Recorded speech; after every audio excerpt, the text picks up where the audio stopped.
আসুন আমাদের প্রচার গাড়ি লক্ষ্য করি।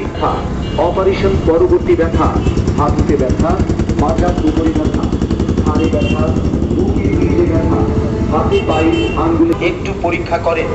এখন আপনার ব্যথা আছে, লাগাবে মাত্র 5 মিনিটে ব্যথা হবে। সামান্য খাওয়ায় বেশ ব্যথার কাজ করে, দামি দামি ঔষধ কাজ করছে না। তারাই হাতে আসুন চায়না জাম্বা।